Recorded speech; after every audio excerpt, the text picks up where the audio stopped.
kind of standard 2 pieces of information. And Dr. Fukushima, if you'd like to take over screen sharing, that would be awesome.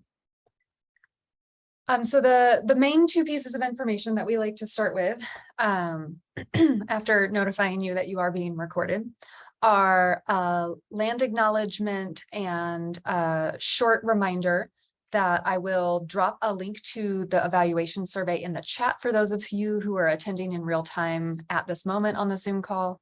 For those of you who are watching this recording later, for any education series attendance requirements, please go to the top of the education series page and click on that evaluation link. It'll just ask you a couple of questions about the event and how well it served your needs. And that will also allow us to track your attendance. And I'll drop it in the chat for everybody who's attending the Zoom call at this time. Also, it's optional for you all, but we love your feedback. It's always helpful. Okay, so then our land acknowledgement. Oh, no, our speakers are Dr. Isabel Fukushima and Erica Wood. And we'll get back to them in their roles after the land acknowledgement. So I have my own land acknowledgement. I'm going to read it over this slide. It's not quite the same words, but I like mine. So the American Indian Resource Center leads the way for me to acknowledge that the land that the University of Utah resides on has always been on Indigenous lands, specifically on the lands of the Shoshone, Paiute, Goshute, and Ute tribes. And I encourage you all to think about the Indigenous peoples of whatever land you're on today if you're not currently in Salt Lake City as well. It's imperative that we acknowledge the enduring relationship that exists between Indigenous peoples and their traditional territories. Through this land acknowledgement, I want to express my personal gratitude and appreciation for their persevering to protect this land for future generations. The erasure of this relationship between Indigenous peoples and their traditional homelands is an insidious form of ongoing colonization, and we need to build our mindfulness of this and of other Indigenous protocols. And in my opinion, a first necessary step to respecting Indigenous peoples would be to give the land back.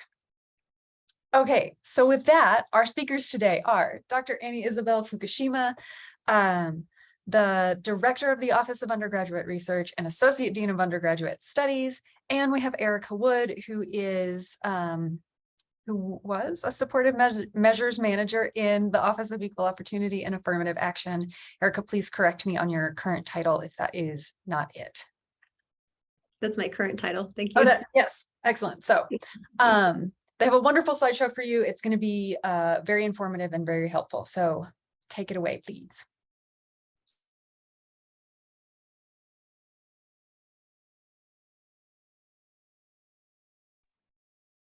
So thank you for having us. We're super excited to be here. And to get started, we're actually going to invite Erica to go ahead and help situate ourselves. So I'm going to go ahead and pass it to Erica.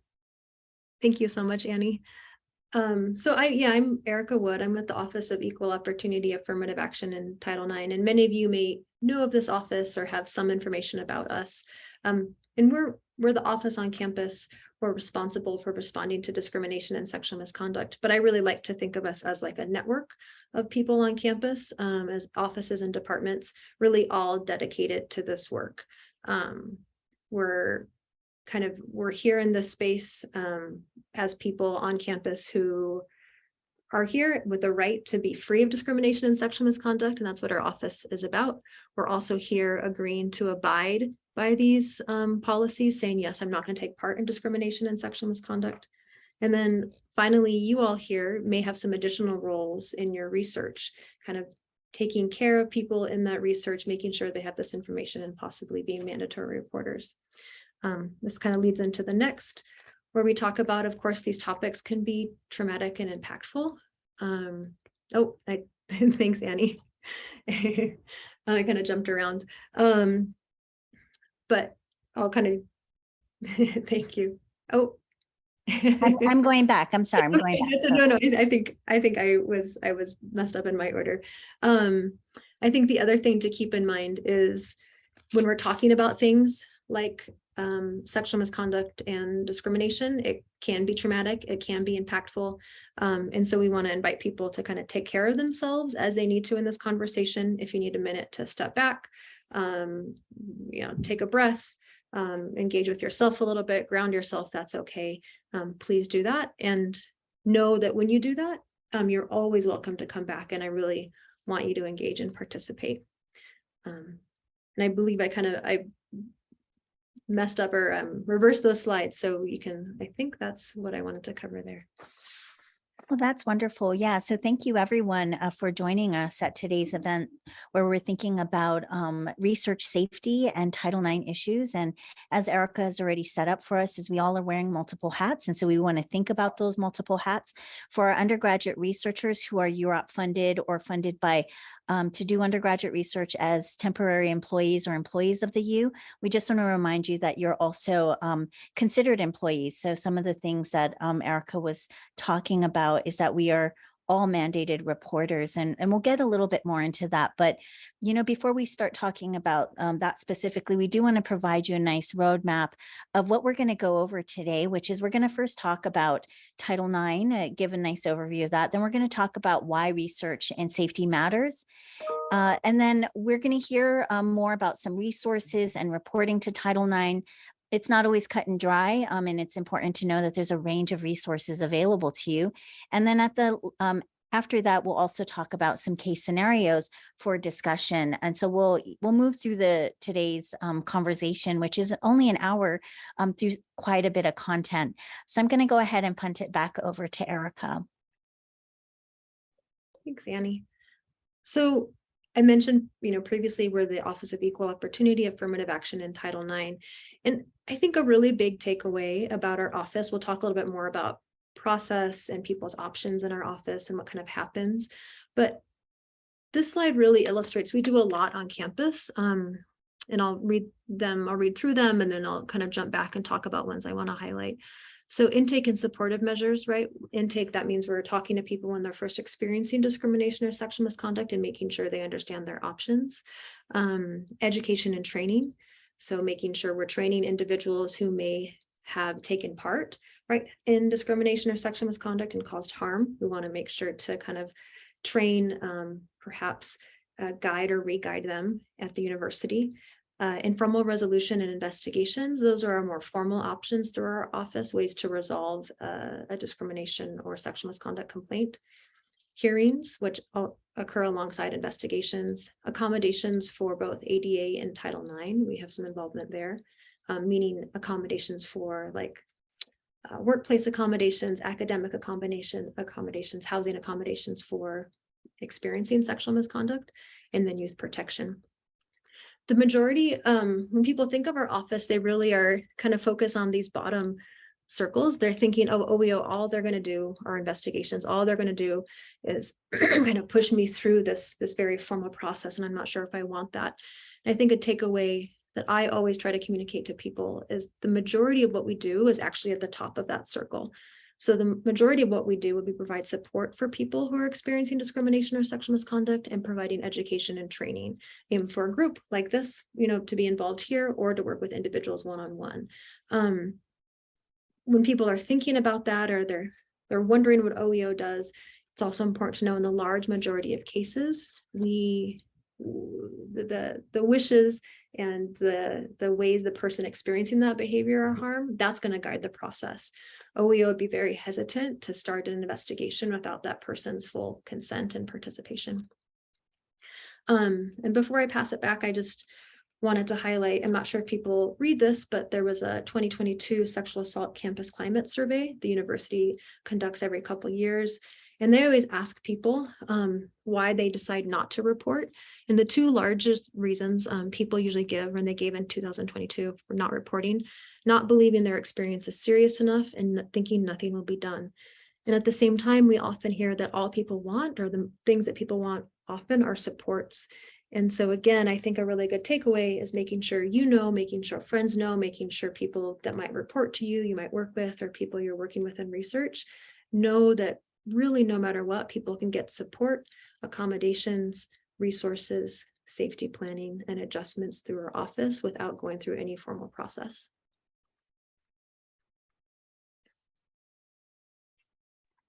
Great. Well, thank you so much for providing that very important big picture about why we're all here. And now we're going to talk a little bit about how this fits into research, because you're all here because you're doing some form of research at the University of Utah, whether it is through Europe, through independent research, or working in other forms of scholarship programs, or in a course in which you're thinking about these issues about research. And so we're going to talk a little bit now about research and how it ties to this conversation around safety. So there's a wide range of ways in which, this may come up. So when we think about some of the things that were highlighted, it might come up, while conducting research, right? If you're looking at complex topics like gender-based violence or racialized violence, this might be really tethered to intimately to the kind of work that you're doing. But we also don't want to forget that we are also people working in a wide range of research sites, whether that's from the lab to the person who is going and doing field work, to the person who is in the library at the University of Utah conducting research. We are people moving around spaces, interacting with other people. And so when we think about safety and research and all of that, we also want to remind ourselves that we are part of research teams, research sites, and sites of research dissemination in which safety also matters. And that this conversation is just as important for all of us to think about, even if you're not doing direct research on gender-based violence issues or issues that are connected to Title IX topics. And so here, I'd like to have us think about research, the researcher researching violence. And, this is really connected to my own work. I am the principal investigator for the Gender-Based Violence Consortium. I work on the board for the Utah Domestic Violence Coalition. I also work in community with a range of partners on issues on domestic violence, sexual violence, and trafficking. And I recognize that there are those of us who choose to do research on sensitive topics that take us into fields where we are exploring and in community around real issues. But I've been using this term gender-based violence, and I don't want to assume that we're all in agreement about what this term means. There's a range of ways in which people are defining terms. But, generally gender-based violence is a violence that results in or is likely to result in physical, sexual, or psychological harm or suffering based on a person's gender, including threats of such acts of coercion or arbitrary deprivations of liberty, whether occurring in a public or private life. One of the things that's really important in my own work as an ethnic studies scholar is to see how gender-based violence is very much linked to racial and colonial violence, that when we think about our bodies in space, who we are moving around in our communities, we can't delink our gendered identities from race and other kinds of colonial relations.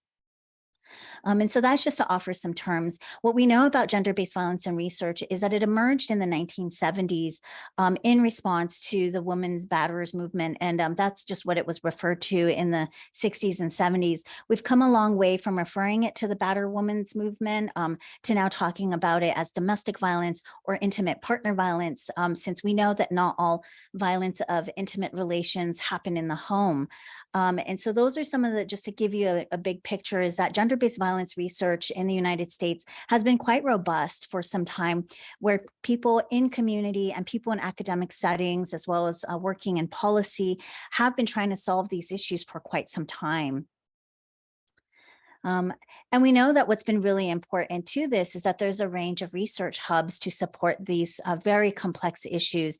They've led to consortiums emerging. And so there's models of other kinds of consortiums in other universities, collaborations, as well as community partnerships. And so we know that there's a range of ways that this research is happening around gender-based violence related issues.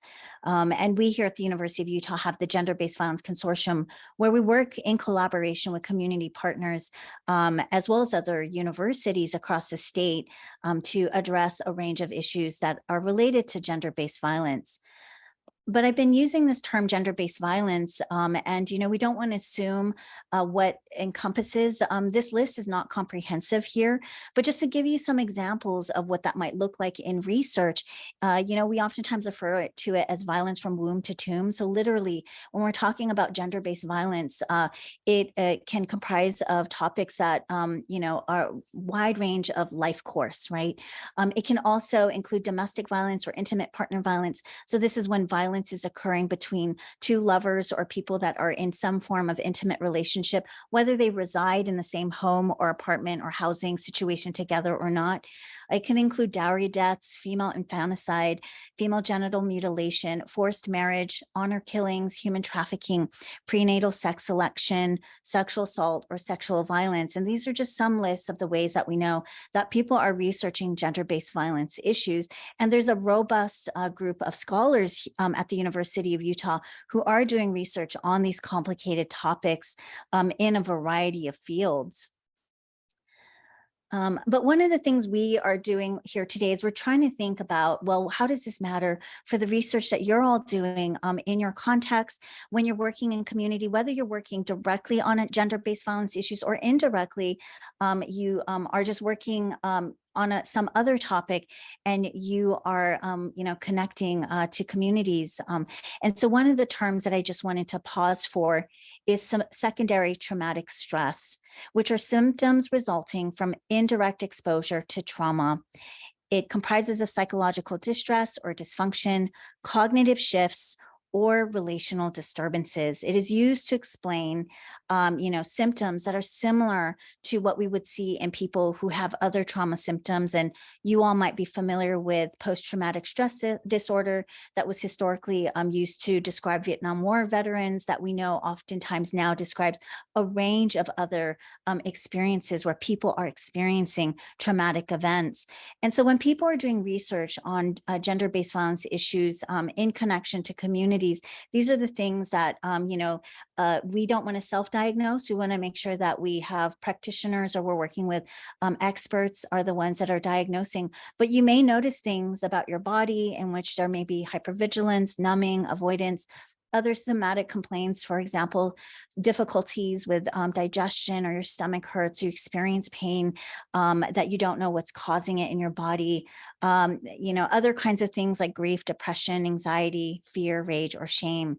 But these are not a comprehensive list. And this is just to kind of get at some of the things that is used to describe when people are working with patients who are experiencing traumatic stress, and then when they start to see the same symptoms mirrored in their own bodies.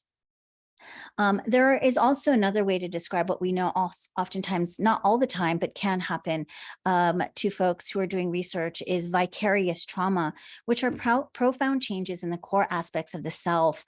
And so this was coined by Perlman and Sutphin. And so one of the things that they talk about is when people engage with experiences of trauma or materials connected to trauma, it can literally transform the way that they perceive themselves, the way that they perceive safety, or their communities. And so this is a way that we describe when your perception of the world changes, what we call vicarious trauma. And so I'm just offering some terms to think about some of the things that when we are doing this kind of important work to pay attention to in our bodies. Another one is compassion fatigue, which is the loss of ability to empathize, which also may have some parallel symptoms to PTSD. And again, we don't want to self-diagnose, but we do want to recognize that when we're doing this heavy work, people experience it in their bodies, and that this can be really real, and we want to acknowledge that it's real. Another term that is important to just highlight is what is called racial battle fatigue.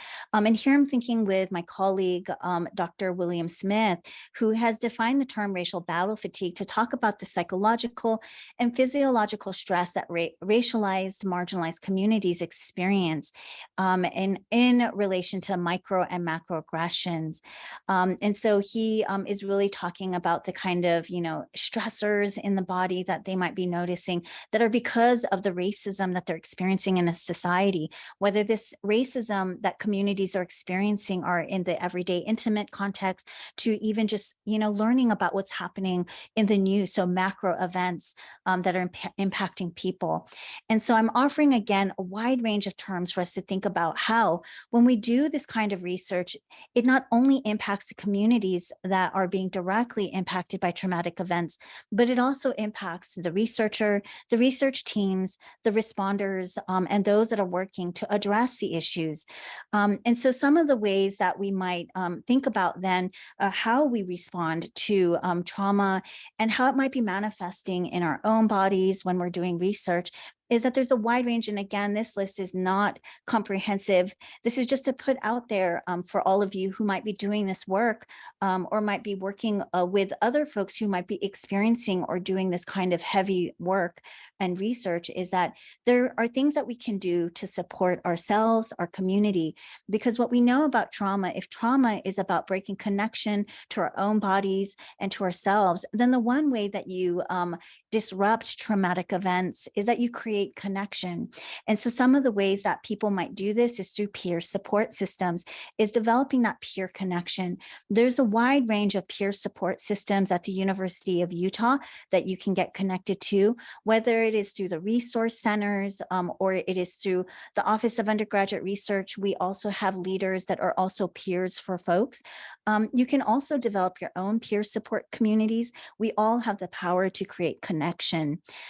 There's also other ways that we might think about this, is really thinking about your supervisory or working with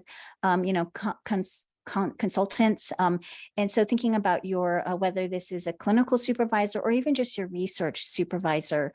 You can also think about building your skills. So training is really important for people who are doing this very deep level work. One of the things that I did when I first started getting involved in anti-violence work is I became domestic violence certified. I also went and became somatic therapy at the introductory level trained, because I really wanted to pay attention to how my body was being affected. But when I was working in communities, how I could also pay attention to other bodies as well. There's other things that folks might do, personal therapy, mental health support. The wellness centers have a wide range of resources that I know that Erica's going to give a more robust, resource list for you to think about.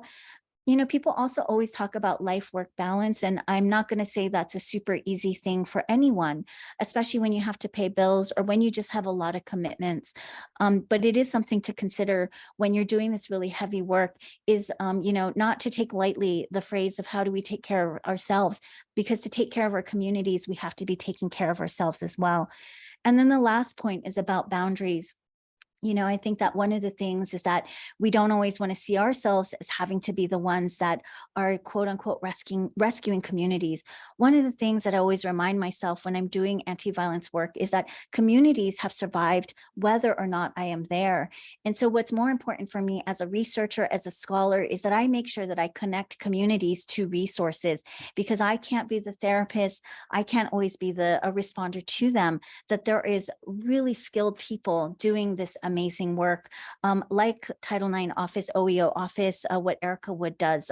Their office is doing really wonderful day-to-day work, and they're just one example of many of the resources responding to trauma. And so here I'm just offering some examples of training and certifications that you might consider doing. The Utah Domestic Violence Coalition does have a core training that you can take advantage of. There's also sexual assault counselor certifications. But some of the things that you can also consider is like the Utah Domestic Violence Coalition is holding their symposium. There's a wide range of events that are happening. We also know that the Women's Resource Center, the LGBT Resource Center, as well as our other kinds of partners on campus are also holding different kinds of trainings, like the Center for Student Wellness. They're all holding a range of trainings and opportunities for you to build your skills. And so it really is important as you do this work that you think about not just reading about the issues, but how do you actually build the applied skills so you can best respond to issues, not as an advocate, but just knowing what the resources are. But the other thing we wanted to make sure that we talked about is violence in research. And I'm just going to kind of go through this quickly because I do want to make sure we get to the case examples. But, there's a range of ways that, violence can happen in research. We all work in research teams. And this is not to say that we should be suspicious of everyone, but that actually we know that when we work in social relations, that power dynamics are always operating. And so this is something to think about if you are in research teams, that you may have a friend who might be experiencing this, a peer or a colleague or a mentor, or a community member that you're working with that is a staff person. What, you know, the list might go on. Our research teams are quite robust. And so we know that we are not impervious to violence. It can also happen in mentoring relationships where power dynamics are already very real. One thing that we don't always think about is that it can happen in the field when we are interacting with, you know, subjects, when you're doing interviews, focus groups, or you're out there in community. And so these are ways that we know that it can happen. And it's important to think about reporting mechanisms or support systems when you're experiencing something. You can also experience things when you're attending conferences or at professional events. And so just to really just list some of the wide range of examples that to say that, you know, we are not impervious to violence, and that, you know, if it's not happening out there, it's very much happening in our communities, and that we being more knowledgeable about the response and what the resources are can also be one very first step that people can take to address these complex issues. And so some things to consider are you know, boundaries and expectations around research. I do, you know, here there is, you know, information around, you know, university policy around romantic relationships when there is a supervisory or instructional relationship. And so to consider those kinds of policies. But, you know, I think that one of the things that Erica's going to talk a little bit more about is reporting. And so just, you know, I think that we, you know, we all, people fall in love, and it's not to say you shouldn't fall in love, but to also know that there are resources if that love does turn to something that leads to harm. And so now we're going to pass it to Erica, who's going to talk more about reporting and all of that really important content. Thanks, Annie. As you were talking, I was just making connections with lots of other things I think we can talk about here. There's so many good resources for you all on campus, both, you know, I guess, again, we're talking about these multiple hats, but yourself as a person on campus that, you know, you have a right to be free of this, but also as a researcher, as someone who's like seeking out this information. So it'll come up later, but in this next part, I'm going to talk a lot about the victim survivor advocates and how much they do on campus. And they're a very large partner of ours when someone's experiencing sexual misconduct, sexual violence. But I'd also like to remind you all that they're a good resource for you all as professionals. You can work with them, you can call them. They have resources on experiencing secondary trauma and how to kind of take care of yourself as a researcher in this space. And we might talk about this a little bit later as well, but they also do trainings on compassionate responses to disclosures of interpersonal violence. It might be something kind of in your tool belt, right? You want to make sure you know what you can say to someone when they disclose this information to you. So I think that's the great thing about being on a university campus is we have access to such a wide variety of resources just by, you know, my nature of being a student here. But with reporting, you know, and again, I really do want to frame it as support. When things are reported to our office, regardless if it comes in a mandatory report or someone reaches out to us directly, really, you know, what we want to do, we're keeping our eyes on, we want that behavior to stop. We want to make sure it doesn't reoccur, and we want that person who's experiencing it to have support and be able to feel like they're in control of the process and what happens next. I know that either as someone who's experiencing this and knowing that something gets reported to OEO, or possibly being a mandatory reporter and worrying about what's going to happen, I think one of the things that we can do for everybody, ourselves and others, is just explain the process, right? So they know, like, this is what's going to happen. And so for you all, I'm letting you all know if someone's reported to OEO, or if an incident is reported to OEO, really what we want to do first is reach out to that person. We try to do it in a way that's not overwhelming. We try to be mindful of how that person might be feeling and experiencing things. So that's often done over email so they can kind of read it in their own time. Our focus is going to be on our OEO options, processes, and the university services that are available, resources that would be available to them, whether they'd be a student, a faculty member, a staff, We serve patients and visitors, and really even in people in your research, if they're connected with the university in some way, it's possible to be able to offer them services as well. We make it, once we send that outreach to an individual who's experiencing harm or some type of sexual violence, we do an automatic referral to the victim survivor advocates on campus. And if people haven't heard about them, they provide compassionate, free, and confidential services to individuals who ever experience sexual violence. It doesn't have to be occurring right at this moment. Just by nature, though, of communicating with their office and having this experience, people really they can connect with a whole host of supports on campus, right? We don't want any experience of sexual violence to be a thing that is in having like this negative consequence on academics, on employment. We want people to still be able to connect with the university in these ways. So it's those, the victim survivor advocates that really help with that. They are confidential. So unlike our office, we are not a confidential office, we're a private office. We still safeguard information. We only share on a need to know basis, but we make some decisions about if we need to share for issues of campus safety, for example. But at our office, because we're such partners with the victim survivor advocates, it's great if someone comes and communicates with us, or they can communicate with them. That choice is theirs, and we're in complete support of that. When people are getting outreach from our office, we also try to make it clear that any type of engagement or response is really optional. So they don't have to communicate with us if they don't want to. That doesn't mean OEO might be doing things to make sure that the behavior stops, that people aren't continuing to experience harm. And we would also keep people updated on any of that as well. I think the other thing that we can offer you all, just as researchers, is just if you have questions or concerns, or I'm always happy to just jump on a call and talk through a situation or talk through resources, or maybe even, think through what would be available in the community for somebody.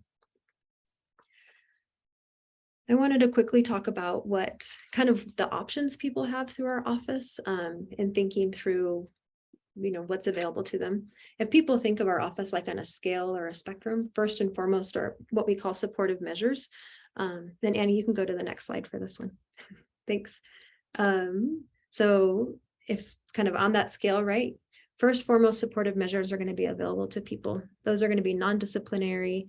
They're not going to be punitive to that other person, but can go to support the person who's experiencing the behavior, support their safety, support them in their role at the university.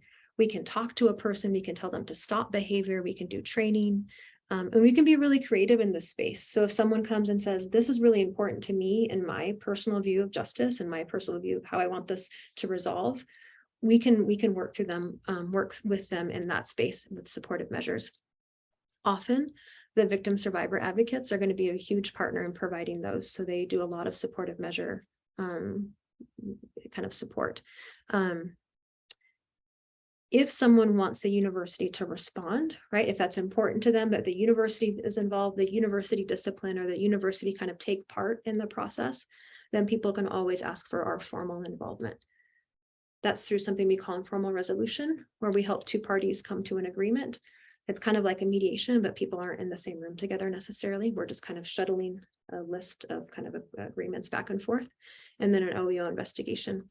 And the investigations, I think, are what people commonly associate with their office. It's what it sounds like. We talk with people, talk to witnesses, collect evidence, try to determine, was university policy violated? But again, I think a big takeaway for me in my role is just making sure people know how much is available to them outside of any type of formal process.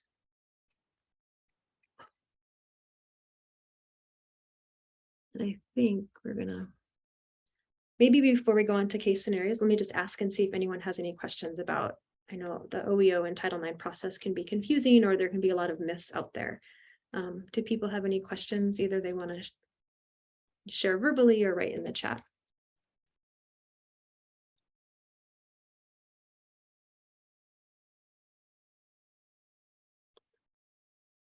And if you have a question, you can just unmute yourself if you want to ask the question, or you can do the hand raise and we can call on you, or you can just chat. And if you want to chat privately, you're always welcome to chat it privately to Shiver or Erica, and they can read your question.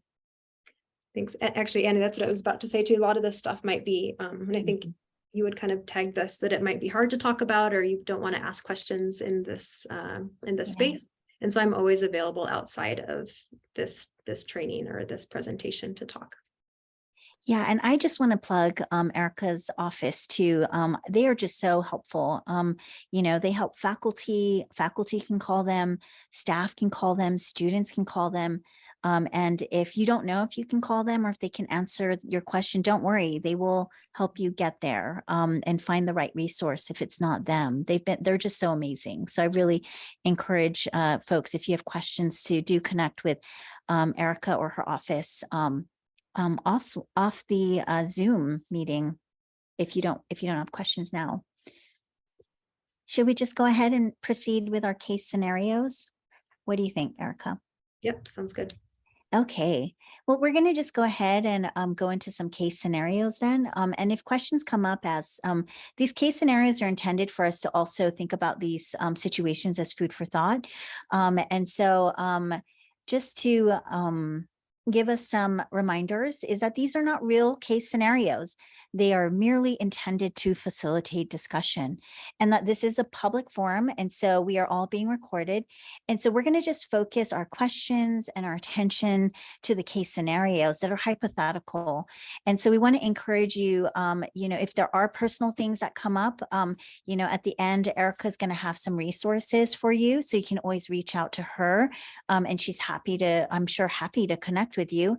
And, but just so we know, and we're all in agreement that we're going to just focus on these not real scenarios, and that it may bring up things for folks. You may be remembering things. It may bring up questions. So feel free to ask hypotheticals or just general questions that you're unclear in relation to the scenario.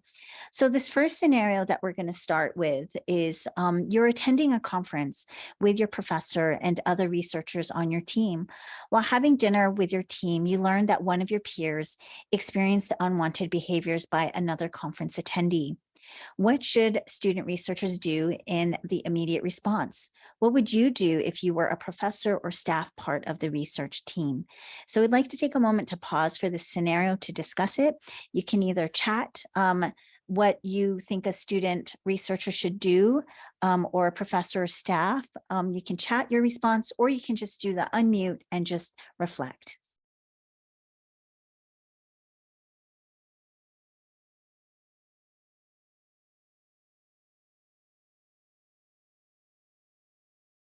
Oops. There we go. Sorry. So you are attending a conference. What should you do when you learn about this? No takers? Is there any chat happening, Shiver? There is not. No action. We have a very shy audience. What would you do?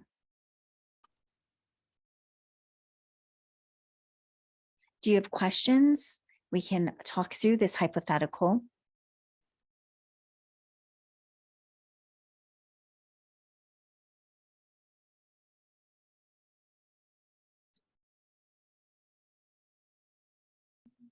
I can call on, oh, we have a chat. Do we have a chat? Yes. Oh, So excellent. ask if they need any help first. Oh, that's great. So ask if this person needs any help first. Yeah.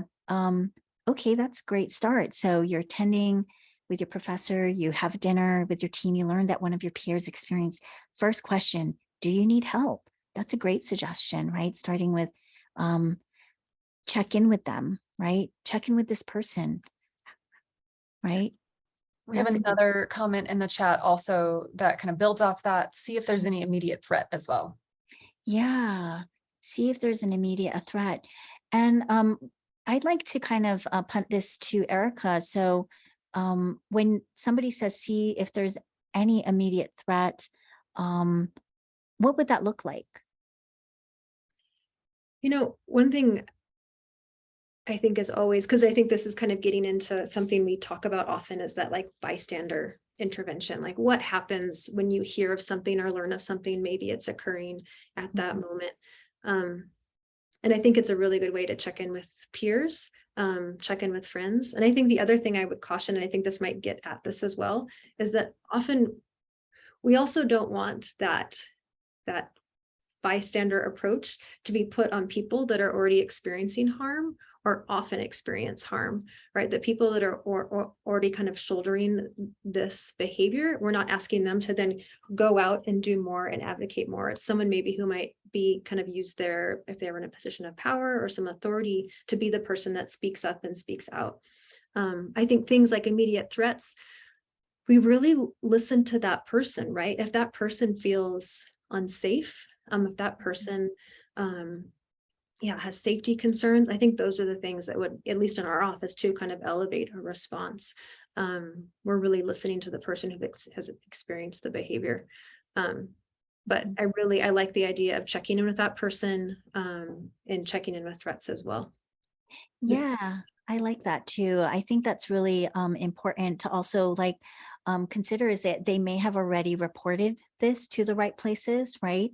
And so, and what if you learn that they don't want to continue talking about this, right? They might be establishing a boundary around what their needs are. And so people can have a wide range of needs, and we don't want to assume. So I do like this check-in with how they're doing and if they need resources. And so another person said, ask them if they'd like any resources and help to find those resources. That's great. One thing there, I think that's perfect too. And it kind of gets at the second part of the question. How I read this too, this first, when we're thinking through the scenario, this is a peer, right? Most likely you all will not have mandatory reporting responsibilities to a peer. So it's really kind of, how would you assist someone who's a friend, someone who's close to you? We get reports all the time of a friend, like a friend knows that someone's experienced this and they want to pass information on to that friend. Of course, people can always share more with our office, but we're happy to help a friend get information to someone who's experiencing sexual violence. Yeah. And if you're a professor or staff part of the research team, and this is your mentee, we are mandated reporters. And so I would have to report this to Title IX, who would then do a soft reach out to the student if they weren't already aware of what was happening. And so that's important just to remember for the faculty and staff who might be learning about these events. I think one question I have, and I'd love for Erica to kind of help us reflect, is what if this conference is not at the University of Utah? What if it is offsite? Yeah, that's a super good question. I think one thing for our office, location doesn't matter, right? So even if someone is experiencing something off campus, if there's that tie to the university, there's a university person involved, there's a university program involved, there's a university activity involved, those can all still be reported to our office and people can get support. One thing I think that might be really interesting in your roles realm too, there's a large focus these days on a lot of different professional organizations, conferences, making sure they want to have kind of a response and a process for people experiencing sexual harassment or sexual violence. So I know specifically, well, let me step back. Those conferences, they might have supports there, right, at that time. And then our office, if we have a report come in or an investigation come in and someone is receiving NSF or NIH funding, so National Science Foundation or National Institutes of Health, we also have an obligation to report to them because they want to make sure that people that are PIs or people that are really heavily involved in some of that research, that they're following up if those people are taking part in any type of sexual misconduct. And Erica, another question: what if this behavior that you're learning about from your peer happened like months ago? Does time matter? No, especially with, I mean, people can always get support, but also for sexual misconduct and particularly sexual harassment, people have as long as they're at the university to request formal involvement from our office. So support's always available. And really with sexual misconduct, kind of those formal options are really pretty always available as well. That's great. Is there any other suggestions or questions that our audience might have? Feel free to chat it. If you feel shy about chatting it directly to a larger audience, you're welcome to send it directly to Shiver or Erica directly. Any other questions or suggestions about this scenario?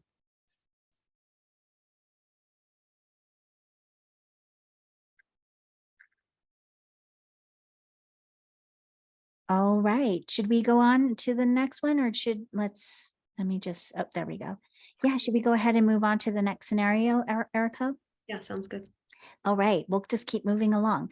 So we have another scenario for you all, and this is scenario 2, is while doing interviews on college-aged participants about sleep patterns and wellness, your interviewee discloses that they had experienced abuse while sleeping when they were a child. They are now a 54-year-old adult. What should student researchers do in the immediate response? What would you do if you were a professor or staff part of the research team? So again, you can either use the chat function, you can directly chat it to our colleagues that I've named, or you can unmute yourself if you'd like to verbalize. What would you do?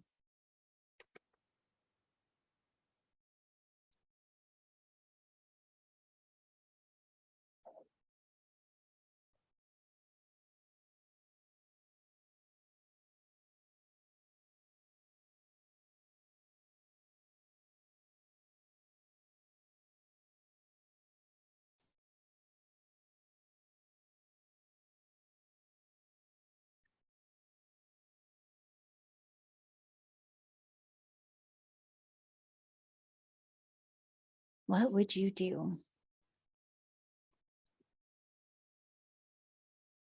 Not as many chats, blowing up at this point.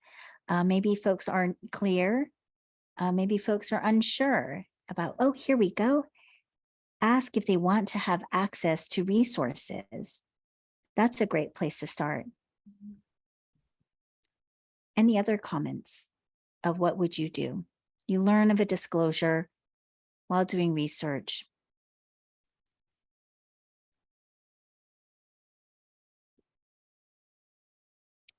Oh, great. Another one. First, affirm the experience by telling them you believe them and having a conversation about how they'd like to move forward with support or if they'd like support at the moment. Another empathetic response.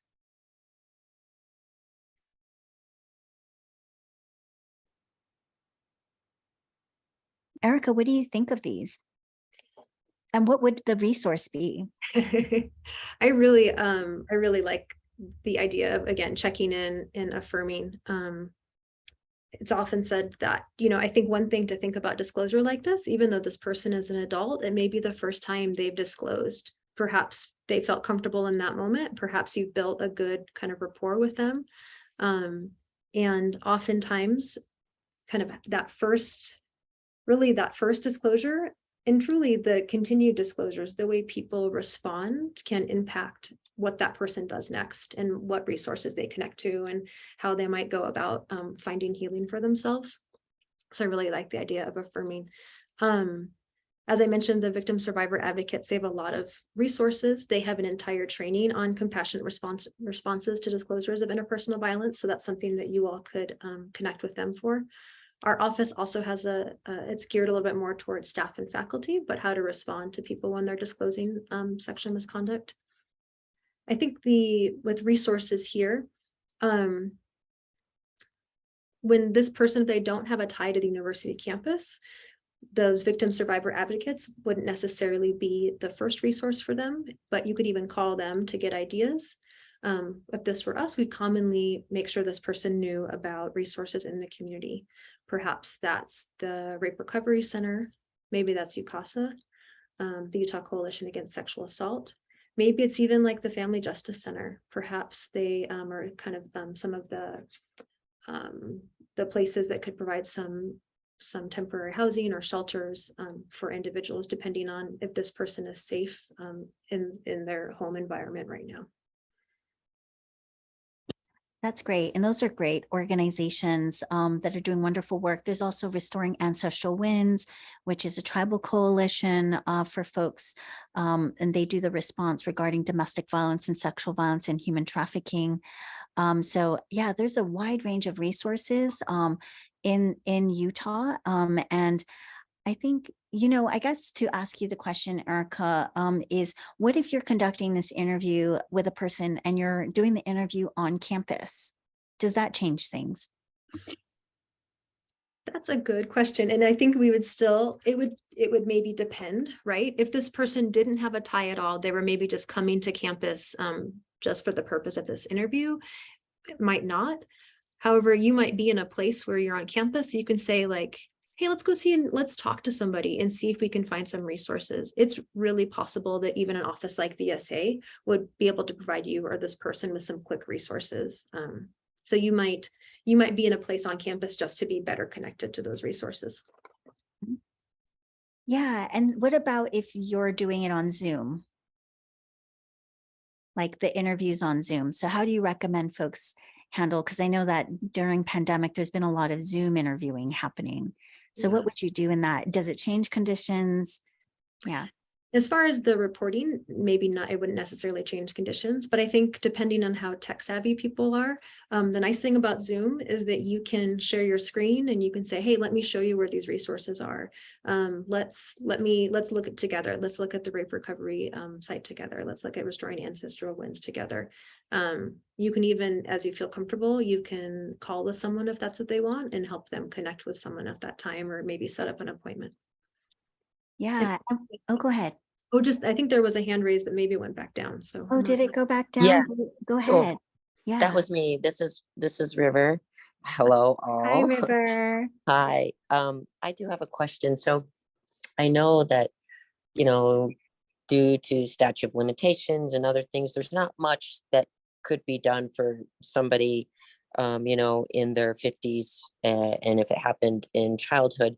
So connecting them with these resources, when we are connecting them in these directions, what resources are there for adult survivors of childhood abuse? And are those resources, I mean, is it taken seriously? Because I know oftentimes, if it's not a minor, sometimes adult survivors of childhood abuse just don't really get like the resources and support that they need. And so I would just kind of like to know maybe more about the specifics of what some of these resources are, if that's possible.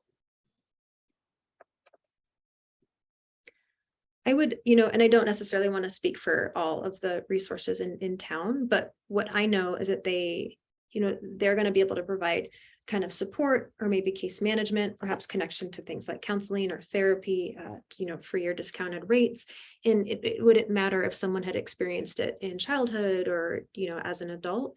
I think for all of these offices, they're going to understand that just because something happened in childhood doesn't mean it's still not having a serious impact now. But I don't know if Annie, if you have another thought. Yeah, no, I agree. And I think that, especially with the communities, organizations that you've named, I just know that they are incredibly compassionate.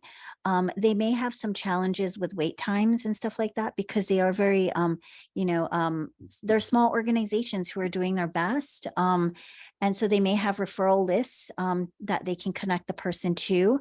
That I know that they oftentimes do warm connections to other organizations or to service providers that they know are trusted. And so I think that's how I understand these organizations. But I think River is bringing up an ongoing, challenge, which is, about resources, is which what we know is that the resources in the state could be more robust, right? There could be more, and there could be more a deeper and wider response. And that's why I think the research is so important.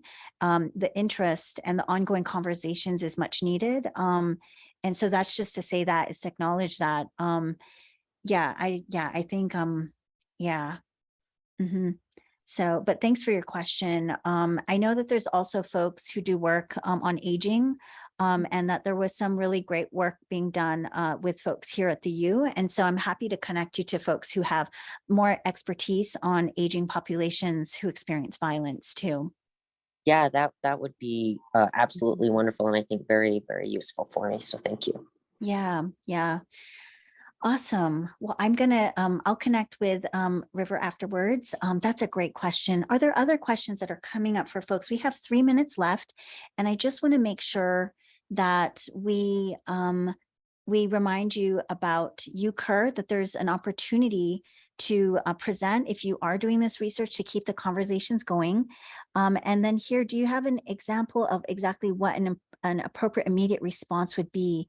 One thing I do want to suggest if you're doing interviews, and this is something I was going to share, is that if you're doing interviews, one thing that we oftentimes will do is we will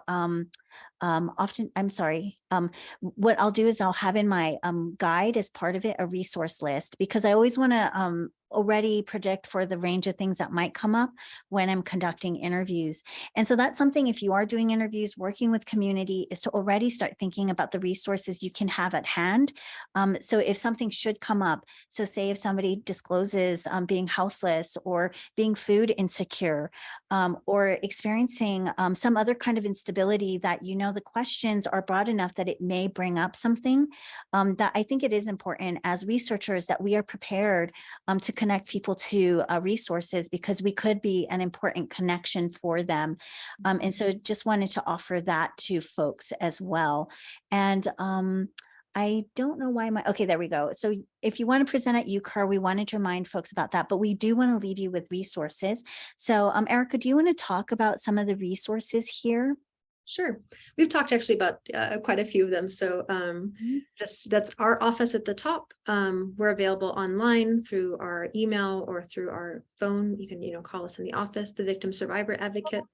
Also, so they're a confidential office, like I said, their website, advocate@sa.utah.edu is their email, their phone, and Rape Recovery Center. That's a 24-hour line, as is the Domestic Violence Link line. Nancy, I did want to jump back to that. I know we just have a minute left, but maybe an example. I think as you feel appropriate, like someone mentioned earlier, kind of affirming the experience, maybe pausing if appropriate to say, wow, I just want to acknowledge what you just said, whether it is things like housing insecurity or, trouble with family or sexual violence. I know it takes courage to share something like that with me. I'm happy to continue to talk with you about providing resources so you can get to someone who can approach us in a trauma-informed way. And I think another thing, at least for me, sometimes hearing things in the moment, sometimes we are kind of almost caught off guard or maybe not quite ready. And I think the other thing is just kind of giving ourselves some space there and always jump back. Like, don't feel like because the moment's passed, like you can't bring it up again. Maybe you're wrapping up your interview and you can say, hey, I just, I've been thinking about what you said about 15 minutes in, and I really wanted to make sure that you have resources for that. I have a list in that packet, but I also want to acknowledge that it's difficult to share that. And I'm really glad you shared it with me. Let's see if we can connect you to somebody else.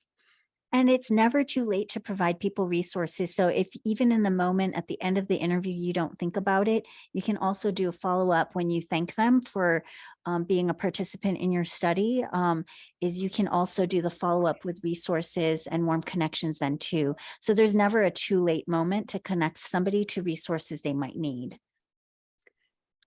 Great. Well, I think that is the end. So we're going to punt it back to Shiver, who's going to wrap things up. Thank you, Erica, and everyone for the conversation. Shiver, we're handing it to you.